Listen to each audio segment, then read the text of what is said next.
In the depths of Louisiana, back in 1853, where swamplands stretched like a dark mirror reflecting humanity's worst nature, and the bayou held secrets older than the nation itself, there's a story that polite society buried beneath layers of lies and convenient explanations. The Rousseau Estate, a sprawling property where sugarcane fields met the treacherous wetlands, was the setting for what local authorities called a series of tragic accidents involving wildlife. It was the story of a family and their associates who, one by one, disappeared into the hungry waters of the swamp. Over the course of 6 months, beginning in March, 12 members of St. Bernard Parish's wealthiest circles vanished without a trace, leaving behind only torn clothing, broken boats, and the unmistakable marks of crocodile attacks. What the investigators never discovered, and what the remaining families refused to believe, was that nature had a willing accomplice. A woman who had learned the rhythms of the swamp, who understood its predators, and who used that knowledge to orchestrate the most patient revenge the Louisiana bayou had ever witnessed.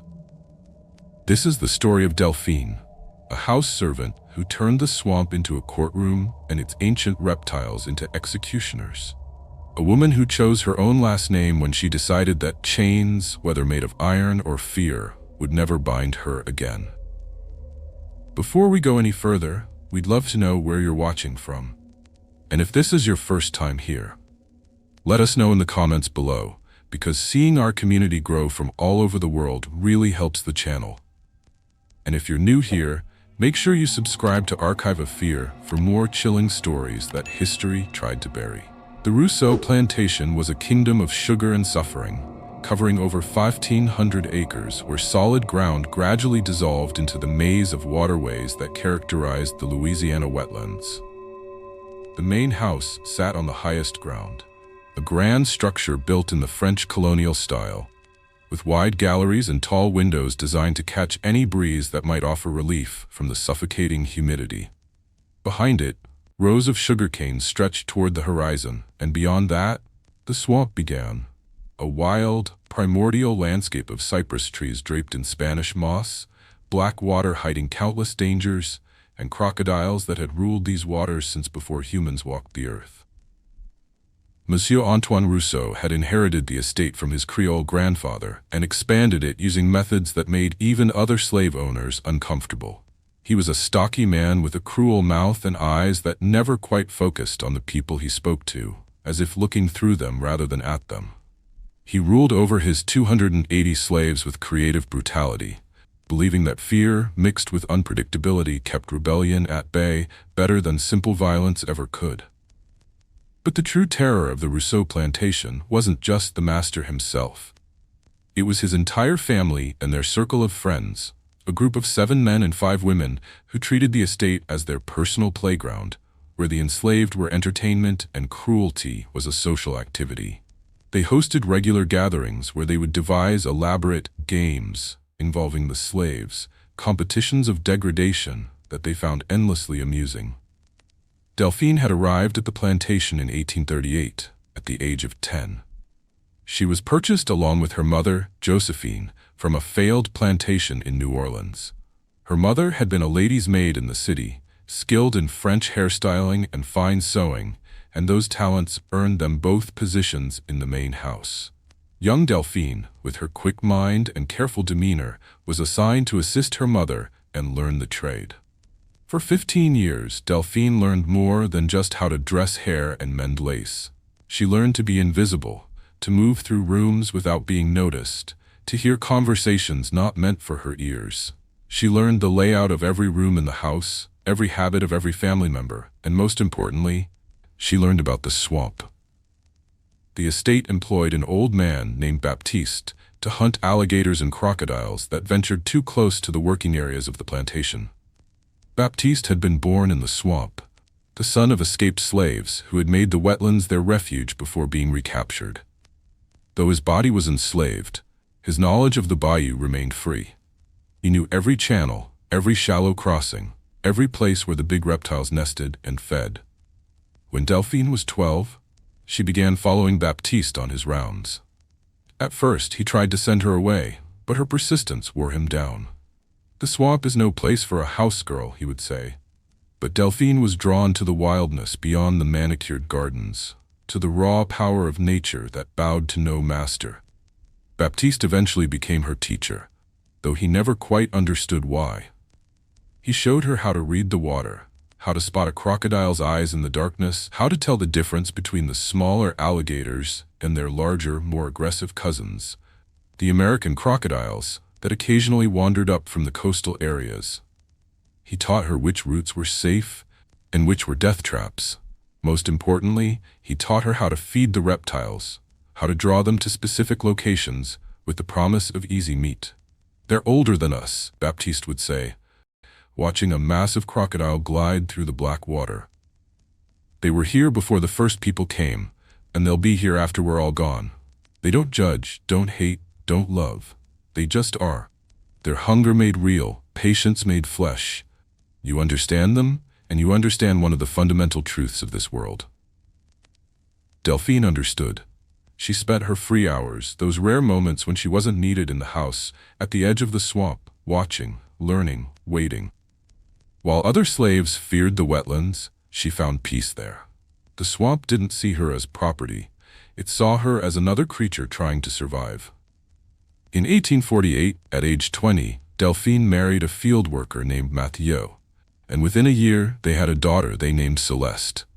The baby was born in January of 1849, a perfect, healthy child, with her mother's bright eyes and her father's gentle smile. For a brief moment, Delphine allowed herself to hope. She had her mother still living, a husband who loved her, and now a daughter. Within the impossible constraints of slavery, she had carved out something resembling a family. Madame Rousseau, Antoine's wife, was a thin, sharp-faced woman named Isabelle who took particular pleasure in humiliating the house servants. When she learned of Celeste's birth, she made a decision that she announced at one of the family's social gatherings. The baby would be raised in the nursery with her own youngest son, 3-year-old Henri, as his playmate and future personal servant. It was presented as a generous gift, but Delphine understood the truth. Her daughter was being taken from her, claimed as property before she could even walk. Delphine had no choice but to agree. For the next 3 years, she watched her daughter grow up in the main house, dressed in little servant's clothes, trained to fetch and carry for a child barely older than herself. Celeste learned to call Delphine by her first name, not Mama. She learned to curtsy to Henri and obey his every whim. And worst of all, she learned to accept her place. But Delphine's mother, Josephine, refused to accept it. In secret, during stolen moments, she would remind Celeste who she really was. She would whisper stories of their family, of dignity and resistance. She taught the little girl to read using a Bible smuggled from the house library, tracing letters by candlelight in the servants' quarters. Antoine Rousseau discovered them one evening in April of 1852. He had been drinking with his guests and decided to walk through the quarters to remind the slaves of his presence, a habit he had when the whiskey made him feel powerful. He heard whispering from Josephine's cabin and threw open the door to find the old woman teaching 5-year-old Celeste to read. What happened next became the moment that changed everything. Rousseau flew into a rage. Teaching slaves to read was illegal in Louisiana, a crime that threatened the entire foundation of the system. He dragged Josephine out into the courtyard, calling for all the slaves to be assembled. He wanted them to witness what happened to those who broke his rules. The whipping post was set up. Josephine, at 58 years old, was tied to it. Delphine was forced to watch, held back by 2 overseers. She screamed for mercy, begged on her knees, but Rousseau was beyond reason. He took the whip himself, out wanting to make an example. 20 lashes. 30, 40. Josephine's back was shredded. At 50 lashes, she lost consciousness. At 60, her body went limp.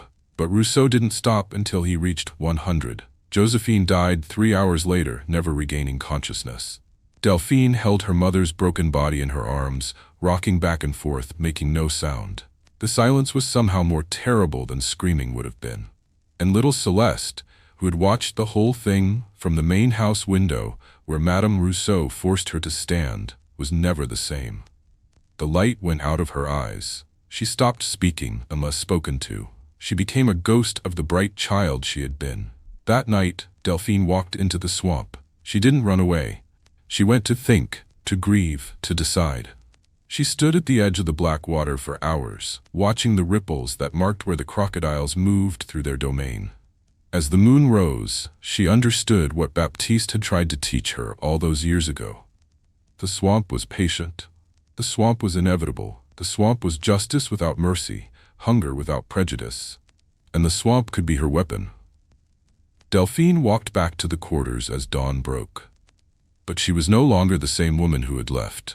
She was Delphine Midnight now, a name she chose for herself, for the darkness that would cover her actions and the darkness that had swallowed her heart. And she began to plan. The months after her mother's murder changed Delphine in ways that no one on the Rousseau plantation could fully perceive. Outwardly, she remained the perfect house servant, quiet, efficient, invisible. She still dressed Madame Rousseau's hair, still mended the family's finest clothes, still moved through the house like a shadow. But inside, she had become something else entirely.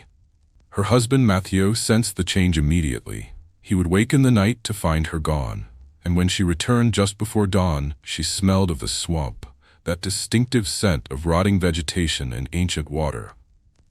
When he asked where she went, she would only say she needed to think. He wanted to comfort her, to share her grief, but she had gone somewhere he couldn't follow. What Mathieu didn't know was that Delphine was conducting a careful study. Night after night, she ventured into the wetlands, mapping the channels, noting where the largest crocodiles congregated. She began feeding them, tossing scraps of meat she had saved into specific locations, training them to expect food in certain places. She was patient, methodical, and utterly focused. Baptiste noticed her nighttime expeditions.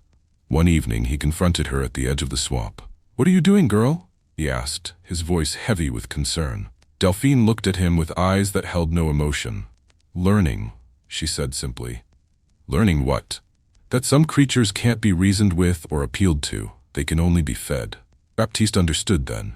He saw in her face what she had become, and it terrified him. "This path leads nowhere good," he warned. "Revenge is poison that kills the one who drinks it." "I'm already dead," Delphine replied. "What they killed in me can never come back. So I might as well make sure they join me." Baptiste said nothing more. He had seen that look before, in the eyes of slaves who had reached the point of no return. He knew that nothing he could say would change her course. In the main house, life continued as it always had. The Rousseau family and their social circle maintained their routine of leisure and cruelty.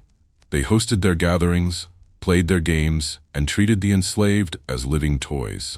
They had already forgotten Josephine's name. To them, she had been just another slave who got what she deserved for breaking the rules. But Delphine had forgotten nothing. She kept a mental list of everyone who had been there that night, everyone who had watched, everyone who had smiled or laughed or simply stood by and done nothing. There was Antoine Rousseau himself, the executioner. His wife Isabelle, who had forced Celeste to watch. Their eldest son Thomas, who had made jokes about the whipping. The estate overseer, a brutal man named Leblanc. And then there were the regular visitors. The families who came for the gatherings, who participated in the games, who treated human suffering as entertainment. 7 men, 5 women, all guilty, all marked for death. Through the summer and fall of 1852, Delphine refined her plan. She couldn't simply poison them all like some cook in a kitchen. She had no access to their food in a way that wouldn't implicate her immediately. And besides, poison was too kind, too quick. She wanted them to know terror. She wanted them to feel helpless. She wanted them to understand in their final moments what it meant to be at the mercy of something more powerful than themselves. The swamp would be her method. The crocodiles would be her executioners, and she would be the patient hand that guided each victim to their fate. Her first challenge was simple: how to get her targets into the swamp. The Rousseaus and their friends rarely ventured into the wetlands. They found the whole area distasteful. Too hot, too humid, too wild. But Delphine had time, and she had knowledge of human nature. She began to plant seeds. In conversations with the house servants, she would mention seeing unusual lights in the swamp at night. Probably smugglers, she suggested, moving contraband along the waterways.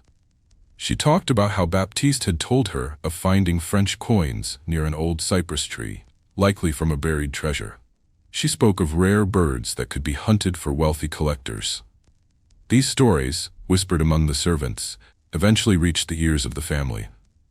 The men, especially, grew interested in the idea of smugglers and treasure. Thomas Rousseau, the eldest son, fancied himself an adventurer. The treasure story particularly captured his imagination. Delphine waited. She was in no hurry. Patience, she had learned from the crocodiles, was a virtue that always paid off. Her first opportunity came in March of 1853, almost a year after her mother's death. Thomas Rousseau announced he was going to explore a section of the swamp where, according to slave gossip, Spanish treasure had been hidden during the colonial era. He demanded that Baptiste guide him. But Baptiste had taken ill that week, a convenient illness that Delphine had ensured by adding certain herbs to his evening meal. Nothing deadly, just enough to keep him bedridden for a few days. When Thomas insisted he would go anyway, Delphine quietly suggested that she knew the area Baptiste had mentioned. She had accompanied him before. She could guide Monsieur Thomas safely. Thomas barely looked at her. A house slave, a woman. What did it matter? She knew the way, and that was enough. He agreed immediately, eager for his adventure. They set out in a small pirogue, a flat-bottomed boat perfect for navigating the shallow, treacherous waters of the bayou. Thomas sat in the front, a rifle across his knees for hunting any game they might encounter. Delphine sat in the back, paddling, guiding them deeper and deeper into the maze of cypress and black water. She took him to a place she had prepared carefully. For months, she had been feeding a particularly large crocodile there, a 14-foot monster that Baptiste had once warned everyone to avoid. She had named it Justice in her mind, though she never spoke the name aloud. The treasure was supposedly buried on an island just ahead, she told Thomas, her voice carefully neutral. Baptiste said it's marked by 3 cypress trees growing together. Thomas strained to see through the hanging moss and lengthening afternoon shadows. I don't see any island, he said impatiently. Just around this bend, monsieur, Delphine assured him. She guided the pirogue into a narrow channel. The water here was dark as ink, and the cypress roots created a maze of obstacles. It was the perfect place. Quiet, isolated, far from any help. As they rounded the bend, Delphine made her move. With a practiced motion, she stood up suddenly, causing the unstable boat to rock violently. Thomas yelped, grabbing for the sides. In that moment of distraction, Delphine pushed hard against the bottom of the boat with her paddle. The pirogue capsized. Thomas plunged into the water with a splash, still clutching his rifle. He surfaced, sputtering and furious. You stupid woman, what have you? He never finished the sentence. Delphine had already climbed onto a low cypress root, out of the water. But Thomas was still thrashing in the channel, and his movements had attracted exactly what she knew would come. The water erupted. Justice had been waiting, as Delphine knew he would be. Crocodiles can hold their breath for hours, lying in wait at the bottom until the perfect moment. Thomas barely had time to scream before the massive jaws clamped onto his leg. What happened next was brutal and swift. The crocodile began its death roll, spinning rapidly to disorient and drown its prey. Thomas was pulled under, came up gasping and screaming, then was pulled under again. His blood darkened the water. His screams echoed through the cypress trees, but there was no one to hear them except Delphine. She watched from her perch with no expression on her face. She had learned, in her nighttime studies of the crocodiles, that they typically drown their prey first, then stash the body in an underwater lair to soften for easier eating. Thomas's death took nearly 4 minutes. 4 minutes of terror and agony and the absolute certainty that he was going to die. When the water finally stilled and Thomas's body had been dragged into the depths, Delphine waited another 30 minutes. Then she carefully made her way back through the swamp on foot, using routes only she and Baptiste knew. She arrived at the plantation just before dark, muddy and disheveled, and ran screaming to the main house. Terrible accident, she cried. The boat capsized. Monsieur Thomas fell in. I tried to reach him, but the current, there was a crocodile. I had to run for help. The story was believed immediately. Why wouldn't it be? She was just a slave, just a woman, clearly traumatized by witnessing her master's death. A search party was sent out, but they found nothing. The pirogue was discovered capsized. Thomas's rifle was found on the muddy bank, and there were clear signs of a large crocodile in the area, scales, claw marks, and the telltale paths through the mud. The official verdict: tragic accident. The swamp had claimed another victim. It was a terrible loss, but these things happened in Louisiana's dangerous wetlands. The family mourned. The estate held a funeral with an empty coffin, and life went on. Except now, Delphine had proven that her plan would work. She had killed one of them, and no one suspected a thing. The swamp had done exactly what she needed it to do, and the crocodiles had fulfilled their role perfectly. She had 11 more names on her list, and she had all the time in the world. Over the following months, Delphine became death in slow motion. Each killing was carefully planned, weeks or sometimes months apart, to avoid any pattern that might raise suspicion. The key was patience and opportunity. She had to wait for the perfect moment when she could guide her target into the swamp under circumstances that would seem natural. Her second victim was the overseer, LeBlanc, the man who had held her arms while Rousseau whipped her mother to death. LeBlanc liked to patrol the edges of the cane fields at dawn, checking for runaway slaves or damage from the night before. Delphine knew his routes. One morning in May, she spread rumors among the field hands about seeing someone lurking in the cane fields near the swamp edge. When LeBlanc went to investigate at dawn, Delphine was there, offering to show him where she'd seen the intruder. She led him to a narrow path she'd been preparing for weeks, weakening the ground so it would give way under his weight. LeBlanc fell through into a concealed pool where 3 hungry crocodiles had been consistently fed and were now conditioned to associate that area with food. His screams lasted less than a minute. Delphine reported finding his body later that morning. Another tragic accident. The swamp was proving dangerous this year. In July, it was Monsieur Beaumont, a frequent visitor to the estate, who had particularly enjoyed watching the games involving slave children. He fancied himself a hunter and had expressed interest in hunting the large crocodiles that were apparently becoming a problem. Delphine volunteered to guide him to where the biggest ones were known to nest. She took him deep into the bayou, to a place where she had been training a different group of crocodiles for weeks. When his boat was positioned just right, she pretended to spot a massive crocodile and pointed excitedly. As Beaumont raised his rifle to shoot, Delphine rocked the boat and shoved hard. He toppled into water where 5 crocodiles were waiting. By autumn, people were starting to notice the pattern. So many deaths by crocodile, all connected to the Rousseau Estate. But what could they do? The swamp was the swamp. It was dangerous. Everyone knew that. And there was no evidence of foul play, just terrible luck and the natural dangers of living so close to the wetlands. What they didn't know was that Delphine had become a legend among the enslaved people of the region. Word spread through the hidden networks of slave communication. The songs, the subtle messages, the whispered conversations. They knew. They didn't speak of it openly, but they knew that someone was fighting back, that someone had found a way to make the masters pay. And they protected her secret with their silence. Delphine continued her work through the winter. Antoine Rousseau's younger brother, Charles, who had laughed hardest during Josephine's whipping. Madame Beaumont, who had suggested the number of lashes be increased. The Mercier brothers, who had made bets on how long the old woman would remain conscious.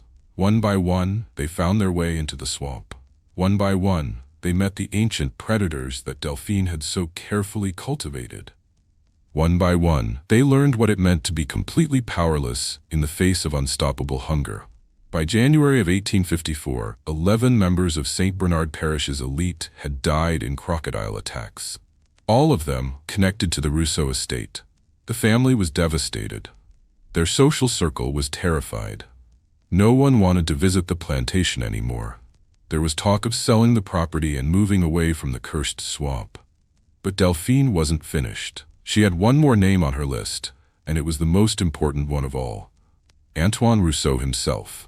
The man who had wielded the whip that killed her mother. Rousseau had become paranoid. He refused to go near the swamp, refused to trust any of the slaves, and hired armed guards to accompany him everywhere on the estate. He knew something was wrong. felt it in his bones but couldn't identify the threat. How could he? The threat was the quiet house servant who dressed his wife's hair, who moved through his house like a ghost, who he barely acknowledged as human. Delphine knew she would only get one chance with him, and it would have to be perfect. She waited for the right moment, and it came in February during one of Louisiana's rare cold snaps. A hard freeze had killed some of the livestock in the outer pastures, and Rousseau needed to inspect the damage. The path to those pastures ran close to the swamp, but it was considered safe.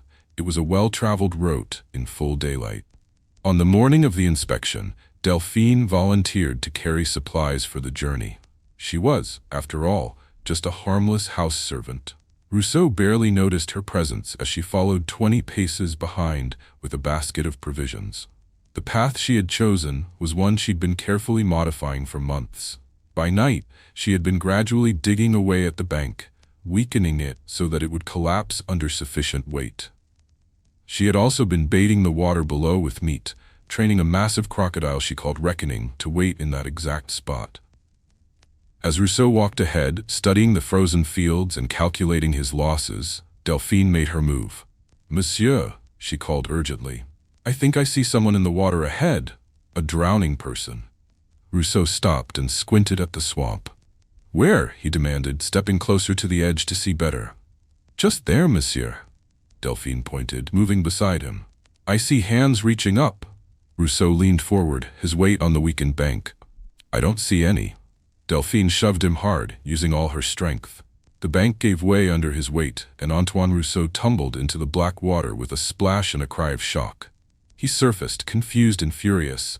"Help me out, you stupid." The water exploded. Reckoning, the largest crocodile in the swamp, a 16-foot monster that Delphine had been feeding and training for nearly 2 years, struck with the force of a battering ram. Rousseau's scream was cut short as the massive jaws clamped around his torso. Delphine stood on the bank, watching. This time, she didn't keep her expression neutral. This time, she allowed herself to smile. "That's for my mother, Josephine," she said softly. "That's for my daughter's stolen childhood. That's for every slave you ever brutalized. That's for believing you were untouchable." Rousseau's terrified eyes met hers one last time before the crocodile pulled him under in a death roll. The water churned red. Then gradually it stilled. Delphine waited until she was certain he was dead, stashed in the crocodile's underwater lair like all the others. Then she ran back to the plantation, screaming about another terrible accident, another crocodile attack, another victim of the cursed swamp. But this time, she didn't wait for the investigation. She knew that 12 deaths were too many to be coincidence. Someone would start asking harder questions. Someone would eventually figure it out. That night, Delphine Midnight packed the few possessions she owned. She kissed her sleeping daughter one last time, whispering a promise that she would come back for her when it was safe. She held her husband briefly, telling him only, "I've finished what I had to do. I'll send for you both when I can." Then she disappeared into the swamp one final time, following paths only she knew, guided by knowledge only she possessed. By morning, she was gone, swallowed by the vast network of waterways that stretched all the way to freedom. The investigation into the deaths at the Rousseau plantation lasted for months. Eventually, a young detective from New Orleans began to see the pattern. All the victims were connected to the estate. All the deaths involved areas of the swamp that weren't typically dangerous, and all had occurred after the death of a slave woman named Josephine in April of 1852. When they searched Delphine's cabin, they found it empty, except for a single piece of paper nailed to the wall. On it, in careful handwriting, were 12 names, all the victims of the crocodile attacks. At the bottom, a simple message: "The swamp remembers. The swamp waits. The swamp has no mercy for those who show none to others. Justice has been served. Delphine Midnight." A massive search was launched, but Delphine had vanished as completely as her victims had. Some claimed she had been killed by the crocodiles herself. Others swore they'd seen her boarding a steamboat heading north. The truth was never discovered. The Rousseau plantation was abandoned. No one wanted to work land that had claimed so many lives, that seemed to be cursed by an angry god, or an angry woman, which amounted to the same thing. The main house fell into decay, gradually being reclaimed by the swamp it had once pushed back. Within a decade, the property was completely overgrown, a ghost estate haunted by the memory of justice served cold. But Delphine's story lived on. In the slave quarters across Louisiana, her name was whispered with reverence and fear. She became a folk legend, a warning to masters and a symbol of hope to the enslaved. The woman who had befriended the crocodiles. The woman who had turned nature itself into a weapon of liberation. Years later, after the Civil War, an old woman living in a small house in Ohio was visited by a young man asking about the Rousseau plantation massacre. The woman, who went by the name D. Midnight, listened to his questions with calm eyes. When he asked if she had known the famous Delphine, she smiled. "I knew her very well," she said. "She did what she had to do, and if you're asking whether she felt guilty about it, whether she regretted her actions or lost sleep over the lives she took." The old woman paused, looking out at the garden where a young woman and a middle-aged man were tending vegetables. She slept just fine, better than she ever had while they lived. The young man left without a clear answer, but with the distinct impression that he had just met a ghost, or perhaps a woman who had become something more than human, something ancient and patient and absolutely unforgiving. Delphine Midnight's story isn't just about revenge. It's about a woman who studied her enemy, learned its patterns, and used her knowledge to achieve justice when no law would help her. It's about patience as a weapon, nature as an ally, and the lengths to which people will go when every other path to justice has been closed. The question isn't whether what she did was right. The question is, what drives a person to become so patient, so calculating, so willing to wade into darkness to drag others down with her? And the answer is always the same. A world so unjust that justice can only be found in the jaws of crocodiles. If this story from the Archive of Fear resonated with you, share it with someone who needs to know that even in history's darkest chapters, there were those who refused to accept their assigned roles. Give this video a like to help us unearth more forgotten stories, and let us know in the comments, was Delphine Midnight a murderer or an executioner? Subscribe now for more chapters from the hidden archives of history.